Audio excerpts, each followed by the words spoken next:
In brightest day, In brightest night, no Determined to beat you at this game. my sight. Let those who worship evil hide. Beware my power. Green Lantern. Goodbye, my son. My hopes and dreams travel with you. Permission to come aboard.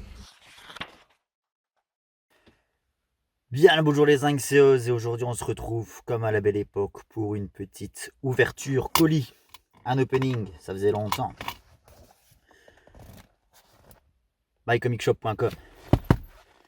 Encore et toujours. Alors avec quoi je vais ouvrir ça étant donné que l'État nous a même sucré les opinels. Ah oui, ça devrait passer.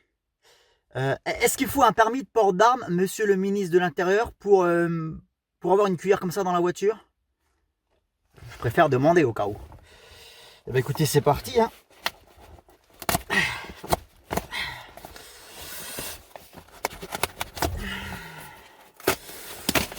Comme quoi, hein, finalement.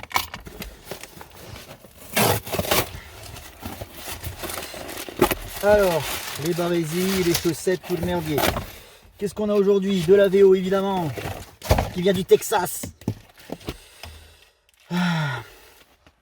Toujours le petit pavé emballé avec soin.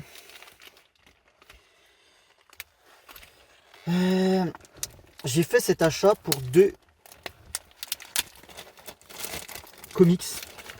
Il a fallu que j'arrondisse parce que vous savez qu'on a toujours des frais de port et des frais de douane. Les frais de douane se sont élevés aujourd'hui à 23 € et donc une commande à 70 balles, quelque chose comme ça, plus les frais de port.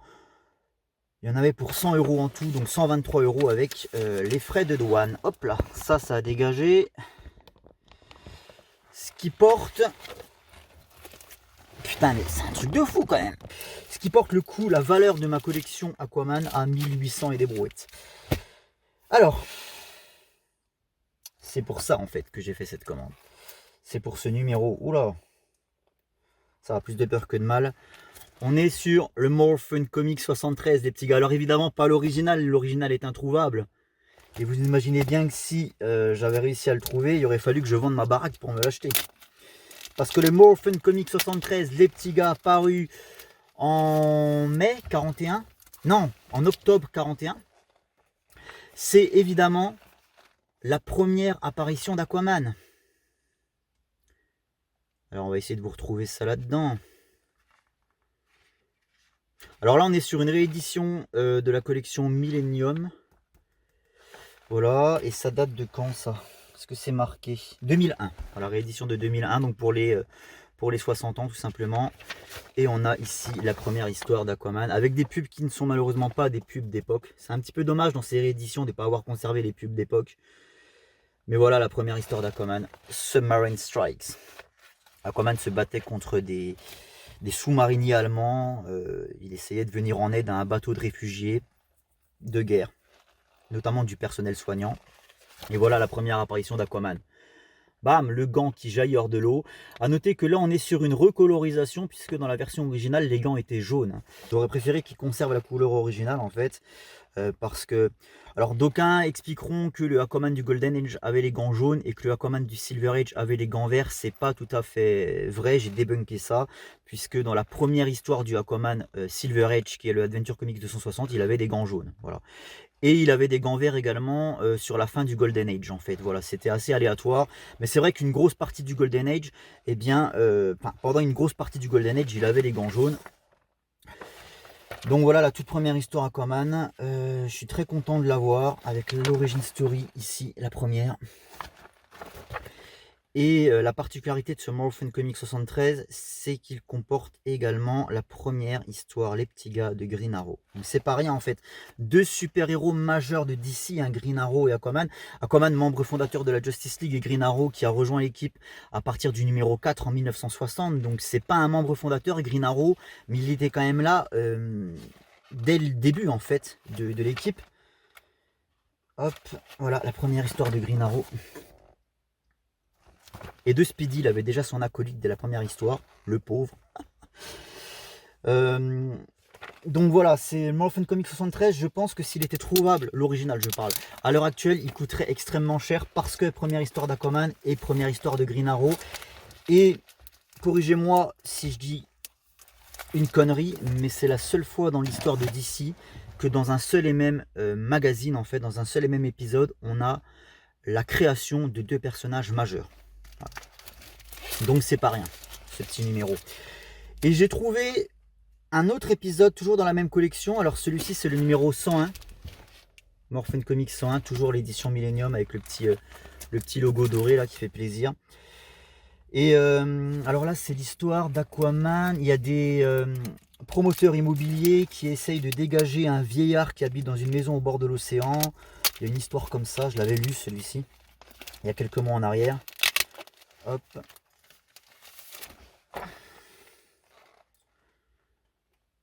Et j'avais adoré cette histoire. Et même si ça n'avait pas été le cas, je l'aurais quand même acheté ce Morphin Comics 101. En fait, vous savez que bon, pour faire mon encyclopédie, j'ai lu l'intégralité du Golden Age en numérique. Vous ne pouvez pas faire autrement parce que, évidemment, c'est très compliqué à trouver en version papier à des prix raisonnables. C'est même très compliqué à trouver tout court en version papier, le Golden Age, même le Silver Age. Donc, du coup, bah, j'étais obligé de lire tout ça en numérique, quoi.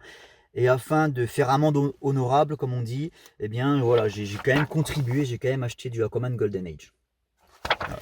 Le peu que j'ai trouvé, je l'ai acheté afin de contribuer quand même à la cause. Il n'était pas encore dessiné à l'époque par Ramona Fradon.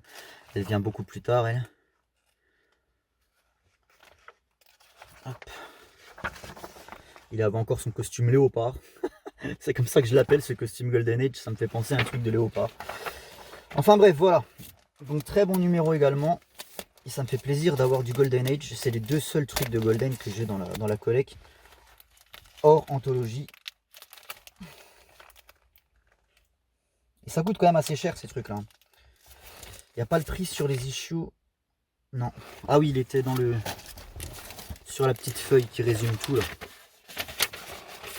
Tu vois, le Morphin Comics 73 et le Morphin Comics 101. Tac, c'est lequel? Ils sont là. C'est 15 € pour le 73 et 17 € pour le 101. Donc c'est quand même pas rien. Pour des petits single issues comme ça. Et alors après, c'est une compilation de plein de choses que je voulais. On a la fameuse cover de... merde, c'est Nicolas Scott. De ce numéro de World's Finest. Avec toutes les versions d'Aquaman. Sauf le Golden Age. Ou alors il doit être là. On voit pas vraiment. Ça c'est le Aquaman d'Eric Larsen qui suit en fait, qui succède au run de Peter David. J'aime pas du tout ce costume, on dirait un gymnaste. Là c'est le Aquaman de Peter David évidemment. Là on est l'Aquaman de Geoff Johns Ivan Reis. Ça c'est l'Aquaman actuel. Ça c'est le Aquaman New 52, j'aime beaucoup ce costume. C'est très con, il respecte pas du tout le code couleur habituel. Mais j'aime beaucoup le Aquaman New 52 de Cullen Bunn. Qui n'a pas été édité en VF. Qui était une histoire qui n'était pas trop dégueulasse dans mes souvenirs. Là on est le Aquaman évidemment de la mini-série de 86 de Neil Posner. Le costume bleu qui n'aura pas eu de succès. Là on a l'Aquaman de la fin du volume 6 avec cet arc Atlantis, Sword of Atlantis. Donc ils sont quasiment tous là. Il y a peut-être un qui m'échappe. Mais ouais, dans l'ensemble, ils sont tous là. Hein. Donc voilà. Tac. Et on a la même cover pour Catwoman. C'est pas pour rien que sur le logo de la chaîne, il y a les 2 persos. Hein. Catwoman, vous savez que c'est ma petite chouchoute également. Voilà, j'aime beaucoup ce travail de Nicolas Scott et j'aime beaucoup le fait de représenter vraiment toutes les itérations du personnage à travers l'âge, à travers les âges. Le premier costume de Catwoman, Golden Age, incroyable. Puis les costumes Silver Age, et, enfin voilà, tout est là quoi, c'est génial. Hop. Alors après on a une mini-série qui à mon avis n'est pas très qualitative, mais je l'ai prise histoire de faire le complétiste à fond. Ça s'appelle Void Song, Aquaman en duo avec Flash. Il y a une autre mini-série que j'avais acheté que j'ai toujours pas lu qui est Deep Target. Donc évidemment une mini-série Aquaman Green Arrow qui a été publiée pour l'anniversaire des deux personnages puisqu'ils sont nés dans le même magazine. En fait, c'est ce que je vais expliquer durant ma vidéo Aquaman Golden Age, c'est que Aquaman et Green Arrow, je les considère comme des demi-frères jumeaux en fait. C'est-à-dire qu'ils sont nés d'une même naissance, mais avec un parent différent. Leurs deux scénaristes, leurs deux créateurs sont Mortimer Weisinger, qui était également l'éditeur de Morphin Comics à cette époque. C'est lui qui a eu l'idée de ces deux personnages. Mais Aquaman a été dessiné par Paul Norris, et je crois que c'est George Pape qui a dessiné Green Arrow pour la première fois. Donc ils avaient un parent en commun, ils sont nés d'une même naissance, c'est pour ça que je dis qu'Aquaman et Green Arrow sont les deux demi-frères jumeaux. Voilà la mini-série Aquaman Void Song avec Flash, je sais pas ce que ça vaut, ça n'a pas l'air terrible, hein. Je vais être franc avec vous, bon, on verra bien. Il y en a encore un, c'est en 3 parties. Les covers sont plutôt sympas. Je connais pas les gens qui ont travaillé dessus, Kelly Lanzing, Georges Beredo, je connais pas. Alors ça, ce sont les 2 numéros qui me manquaient pour compléter ma collection des covers du 80e anniversaire de Catwoman.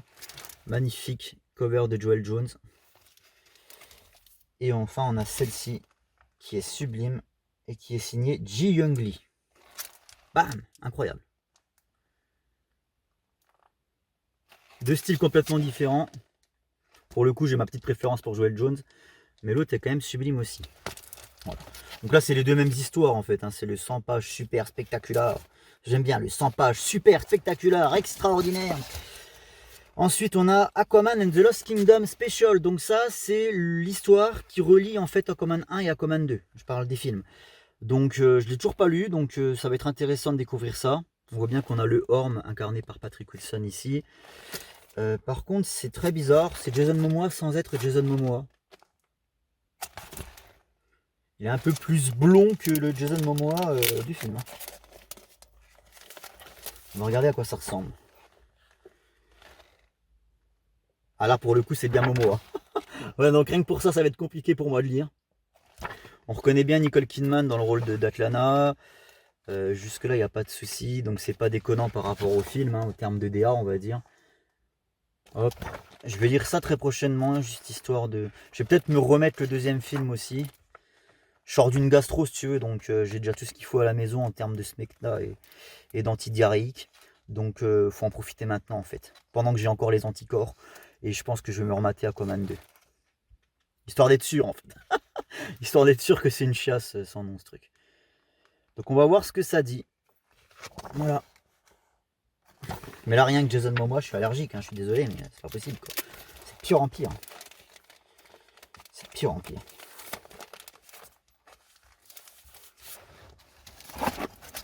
J'en attends rien, hein, vraiment, hein, ce genre d'histoire filler. Ça apportera rien, je pense. Et alors ça, les petits gars, pareil, c'est une réédition, c'est pas l'original. L'original, il est hors de prix, c'est le Adventure Comics 260 de 1960. Celui-là, je tenais à tout prix à l'avoir. Ce n'est pas une cover Aquaman. De toute manière, Aquaman en cover, c'est pas avant 1961. Et le showcase numéro 30. Il faut attendre 20 ans pour voir Aquaman sur une cover. Mais cet épisode, pourquoi je l'ai pris? Parce qu'il est extrêmement important. Et qui m'a permis aussi d'arrondir la facture. Ça doit être à la fin, je pense. Non, même pas. C'était Green Arrow à la fin. Oui, parce que c'est rigolo, mais Aquaman, il est donc apparu dans Morphin Comics en même temps que Green Arrow. Et ils ont fait la transition d'Adventure Comics en même temps, en fait. Vraiment, ce sont 2 personnages qui sont restés jumelés assez longtemps. Ça, c'est le numéro Aquaman, How Aquaman Got His Power. Qui est la réécriture de l'origine historique du personnage par Robert Bernstein, dessiné par Ramona Fradon. C'est magnifique. Et donc, c'est la première fois où on nous raconte cette histoire entre le gardien de phare et Atlana. Voilà, vous connaissez la suite. Ce qui a été rendu canon par Geoff Johns en 2011. Donc, histoire très importante. C'est elle qui va redéfinir Aquaman jusqu'à encore aujourd'hui, j'ai envie de te dire, en tout cas jusqu'à 2011, jusqu'à Flashpoint et les New 52. Et donc là, c'est la première version officielle d'Aquaman du Silver Age, et on peut constater qu'il a les gants jaunes. C'est exactement ce que je disais au début de la vidéo. Donc comme quoi, l'argument gants jaunes Golden Age, gants vert Silver Age, ça ne tient pas debout. Hop! Numéro très important. Et à l'époque, c'était Superboy qui était la star d'Adventure Comics, et c'est lui qui était sur toutes les covers. Donc voilà pour ce petit achat du mois d'octobre. Ça sera le dernier de l'année d'ailleurs. Ça a été un des seuls de l'année. J'ai pas acheté grand chose cette année les petits gars.